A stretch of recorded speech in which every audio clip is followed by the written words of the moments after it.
lu dibilangin jangan ngikutin anak-anak. Lu di rumah ayah lu sama lu suap. Gua ngojek ini nyari duit gua. Tuh, bapak lu ngojek tuh. Pulang yuk. Video seorang remaja menangis usai ditangkap petugas kepolisian viral di media sosial. Remaja tersebut menangis ketika ayahnya yang merupakan seorang driver ojek online datang menemuinya. Video yang memperlihatkan remaja menangis saat ditemui ayahnya yang sedang bekerja sebagai driver ojol itu viral di media sosial. Dalam keterangan itu disebutkan bahwa kejadian itu berlangsung pada Minggu 21 Juli 2023 di wilayah DKI Jakarta. Dalam video singkat tersebut tampak seorang remaja berada di dalam mobil yang pintunya terbuka. Di luar mobil terlihat seorang pria memakai seragam ojek online berwarna hijau didampingi petugas kepolisian.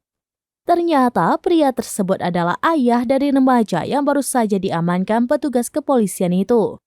Tampak ayahnya sangat menyesal melihat anaknya terlibat dalam perilaku negatif meskipun dia telah berusaha keras mencari nafkah untuk membiayai pendidikan anaknya. Saat berada di dalam mobil petugas polisi, sang ayah mengungkapkan perasaannya.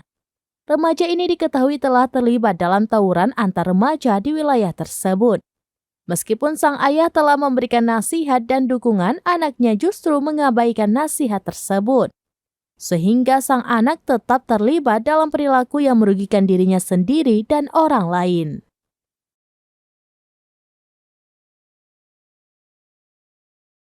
Lu dibilangin jangan ngikutin anak-anak. Lu di rumah ayah lu sama lu suap. Gua ngojek ini nyari duit gua. Tuh, bapak lu ngojek tuh. Pulang yuk. Bapak lu ini. Lu nangis ketemu bapak lu. Tadi lu kagak nangis ketemu bapak lu. Jangan pakai jagoan. Iya.